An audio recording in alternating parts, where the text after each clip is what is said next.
திருச்சி தெற்கு மாவட்ட மாநகர சிறுபான்மை நல உரிமை பிரிவு சார்பாக நலத்திட்ட உதவிகள் வழங்கும் விழா தூய அந்திரேயா சிஎஸ்ஐ ஆலயத்தில் நடைபெற்றது.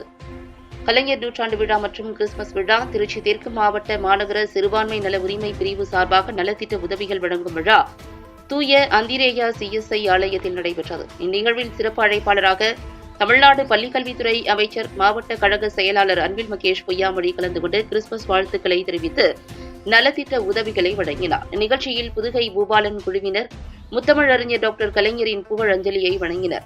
இதில் சிறுபான்மை நல உரிமை பிரிவு மாநில செயலாளர் மருத்துவர் சுபேர்கான், மாநகர கழக செயலாளர் மதிவாணன், மாவட்ட சிறுபான்மை அணி தலைவர் முகமது சலாம், தலைமை மாவட்ட சிறுபான்மை அணி அமைப்பாளர் அருள் சுந்தரராஜன், மாநகர சிறுபான்மை அணி அமைப்பாளர் இப்ராஹிம் உட்பட 500க்கும் மேற்பட்டோர் கலந்து கொண்டனர்.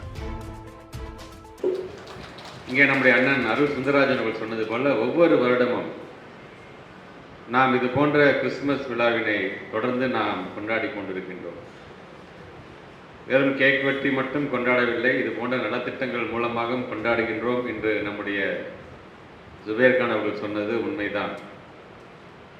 எங்களுடைய திருச்சி தெற்கு மாவட்டத்தை பொறுத்த வரைக்கும், அதுவும் குறிப்பாக நம்முடைய முத்தமிழர் கலைஞருடைய நூற்றாண்டை கொண்டாடுகின்ற இந்த ஆண்டு முழுவதும் மக்களுக்கான விழிப்புணர்வை ஏற்படுத்துகின்ற விதத்தில் மாண்புமிகு தமிழ்நாட்டு முதலமைச்சருடைய சாதனைகளை சொல்வதற்கு மூலமாக, அது கருத்தரங்கமாக இருந்தாலும் சரி, பொதுக்கூட்டமாக இருந்தாலும் சரி, இது போன்ற நலத்திட்ட உதவிகளாக இருந்தாலும் இதை நாங்கள் தொடர்ந்து அதை நாங்கள் செய்து கொண்டிருக்கின்றோம். இதுவரைக்கும் ஏறத்தாழ ஒரு 66, 67 நிகழ்ச்சிகளை தாண்டி ஜூன் மாதம் 15ஆம் தேதி ஆரம்பிக்கப்பட்டு இப்போ தொடர்ந்து இதை நாங்கள் நடத்தி கொண்டிருக்கின்றோம்.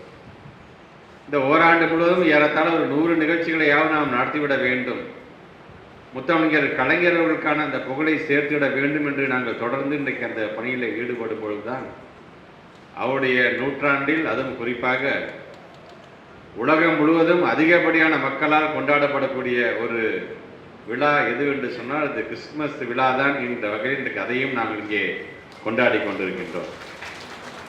ஏறத்தாழ 200 கோடி மக்களுக்கு மேல் உலகம் முழுவதும் கொண்டாடப்படுகின்ற ஒரு விழா, அதுவும் குறிப்பாக அதிகப்படியான விடுமுறையோடு கொண்டாடக்கூடிய ஒரு விழா எது என்று சொன்னால் அது கிறிஸ்துமஸ் விழா தான். ஆக அந்த விதத்தில் தான் இங்கே நம்முடைய அருட் சகோதரர்கள் பேசியது போல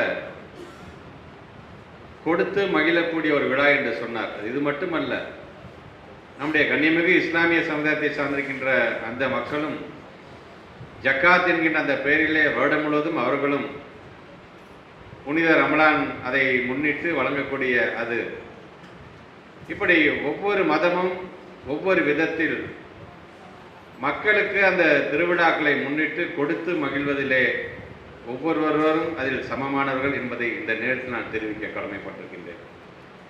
ஆக அந்த விதத்தில் தான் இந்த கிறிஸ்துமஸ் விழா என்று வரும் பொழுது, மறைந்த இயேசு அவர்கள் இன்றைக்கும் ஒரு கடவுளாக இன்றைக்கு பல கோடி மக்களால் இன்றைக்கு வணங்கப்படக்கூடியவர். அவர் வாழ்ந்த காலத்தில் அவ்வளோ ஒன்றும் எளிதான வாழ்க்கை அன்றைக்கு இல்லை. அன்றைக்கும் பிற்போக்கு சிந்தனை உள்ளவர்கள் தான் அதிகம் இருந்த காலம். ஆக அந்த காலத்திலும் நல்ல சிந்தனையாளர்களால் சொல்லப்படக்கூடியவர், போற்றப்படக்கூடியவர் இயேசு பிரானை எப்படி சொல்வார்கள் என்று சொன்னால் அவர் ஒரு புரட்சியாளர் என்றே சொல்வார்கள். சமூக நீதிக்காக அன்றைக்கே குரல் கொடுத்தவர் யார் என்று சொன்னால் அது இயேசு பிரான் என்று பல்வேறு சிந்தனையாளர்கள் இன்றைக்கு பல புத்தகங்களை அதை பதிவு செய்திருக்கிறார்கள் என்று சொல்லும் பொழுது, ஏழை எளிய மக்களாக இருந்தாலும் சரி, ஒடுக்கப்பட்ட மக்களாக இருந்தாலும் அவர்களை அரவணைத்து அவர்களுக்காக உதவி புரிந்தவர் என்று அவர் பாராட்டப்படுகிறார், போற்றப்படுகிறார். அவரிடம் சென்று ஒரு பணக்காரர் கேட்டாராம், எனக்கு நிம்மதியான தூக்கமே இல்லை, நான் என்ன செய்ய வேண்டும் என்று சொன்ன பொழுது அவர் சொன்னார், கடவுளுடைய 10 கட்டளை நீ பின்பற்று, உனக்கு நிம்மதியான தூக்கம் வரும் என்று சொன்னார்.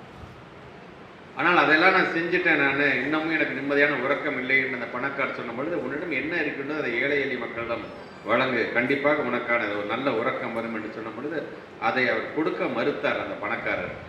அப்பொழுது சீடர்களிடம் இயேசு பிரான் தன்னுடைய சீடர்களிடம் சொன்ன வார்த்தை என்பது, பணக்காரர்களாக இருப்பவரால் அவர்களுக்கு நிம்மதியான தூக்கம் வராது, மக்கள் பணியில் யார் தன்னை முழுமையாக ஈடுபடுத்திக் கொள்கிறார்களோ அவர்களுக்கு தான் நல்ல தூக்கமும் வரும், சொர்க்கமும் வரும் என்று சொன்னவர். அது மட்டுமல்ல, இந்த பறவைகளை பாருங்கள், நாளை என்ன நடக்கும் என்று கூட தெரியாமல் அது சுதந்திரமாக பறந்து கொண்டிருக்கின்றது. நாளை கவலை வருமா, சிக்கல் வருமா என்பதெல்லாம் அதுக்கு தெரியாது. இன்றைய நாளை நல்ல பொழுதில் மக்களுக்கு நல்ல ஒரு பயனுள்ள வாழ்க்கையாக வாழ்ந்துவிட வேண்டும் என்று அதை பறக்கக்கூடிய பறவை, அதை பார்த்து மனிதனும் நீங்கள் கற்றுக்கொள்ள வேண்டும் என்று சொன்னவர். ஆக அப்படிப்பட்ட இயேசு பிரானுடைய பிறந்த நாளை இன்றைக்கு உலகம் முழுவதும் கொண்டாடுகின்ற இந்த வேளையில் இன்றைக்கு நம்முடைய திருச்சி தெற்கு மாவட்டத்தை சார்ந்திருக்கின்ற இந்த பிரிவும் அதை மிக எழுச்சியான முறையில் நல்ல விதத்தில் இன்றைக்கு அதை செய்து கொண்டிருக்கின்றது. ஆக அந்த விதத்தில் நம்முடைய மாண்புக்கு தமிழ்நாட்டுடைய முதலமைச்சர் அவர்களை பொறுத்த வரைக்கும் உங்களுக்கு தெரியும், தேவாலயங்களை சீரமைப்பதற்காக ஏறத்தாழ 5 கோடி ரூபாய் ஒதுக்கீடு செய்ததாக இருந்தாலும் சரி, கிறிஸ்தவ பெண்களுக்கான மகளிர் சுய உதவிக்குழுக்கென்று தனியாக 2 கோடி ரூபாய் ஒதுக்கீடு செய்ததாக இருந்தாலும் சரி, அதே பேர் உபதேசம் செய்யக்கூடிய அந்த உபதேசாரிகளுக்கான தனியான ஒரு நலவாரியம் உருவாக்கி தந்ததாக இருந்தாலும் சரி, இங்கே நம்முடைய டாக்டர் ஜுபேர்கான் சொன்னது போல புனித பயணத்திற்கென்று அந்த கன்னியாஸ்திரிகளாக இருந்தாலும் சரி, அருள் சகோதரிகளாக இருந்தாலும் அவர்களுக்கான அந்த மானியத்தை உயர்த்தி வழங்கியதாக இருந்தாலும் சரி, இப்படி தொடர்ந்து திராவிட முன்னேற்ற கழகம் ஆட்சி பொறுப்புக்கு வரும்பொழுதெல்லாம் சிறுபான்மை மக்களுடைய நலத்தை மனதில் வைத்துக் கொண்டு அவருடைய பாதுகாப்பை உறுதி செய்கின்ற பணியில் பங்கின்று பல்வேறு திட்டங்களை தீட்டிக் கொண்டிருக்கின்றது. ஆக அதே வகையில் இந்த கிறிஸ்துமஸ் விழாவை கொண்டாடுகின்ற அதே வேளையில் நாம் எடுத்துக்கொள்கின்ற அந்த உறுதிமொழி என்பது அடுத்த ஆண்டு நடைபெறுகின்ற நாடாளுமன்ற தேர்தல் என்று சொல்வதை காட்டிலும் நாட்டை காக்கக்கூடிய போருக்கு நாம் நம்மை எல்லாம் தயார்படுத்திக் கொள்ள வேண்டும் என்று சொன்னால் இந்திய கூட்டணியை வழிநடத்தி கொண்டிருக்கின்ற நம்முடைய மாண்புக்கு தமிழ்நாட்டு முதலமைச்சருடைய கரத்தை நாம் வலுப்படுத்த வேண்டும். அதற்கு அவர் தீட்டுகின்ற ஒவ்வொரு திட்டத்திற்கும் நீங்கள் தொடர்ந்து உங்களுடைய ஆதரவினை வழங்க வேண்டும் என்பதற்கான ஒரு உறுதிமொழி ஏற்கக்கூடிய ஒரு நாளாகவும் இந்த நாளை நாம் பார்க்க வேண்டும். ஆக அந்த விதத்தில் எங்களுடைய திருச்சி தெற்கு மாவட்ட திராவிட முன்னேற்ற கழகத்தின் சார்பாக இந்த நல்ல நிகழ்ச்சியை ஏற்பாடு செய்திருக்கின்ற அணியினுடைய அனைத்து தலைவர்கள், அமைப்பாளர்கள், துணை அமைப்பாளர்கள் என்று மாவட்ட மாநகர் உங்கள் அனைவருக்கும் மீண்டும் ஒரு முறை என்னுடைய நன்றியை தெரிவித்து உங்கள் அனைவருக்கும் என்னுடைய கிறிஸ்துவ தின நல்வாழ்த்துக்களை தெரிவித்து இந்த உரையை நிறைவு செய்கிறேன். நன்றி, வணக்கம்.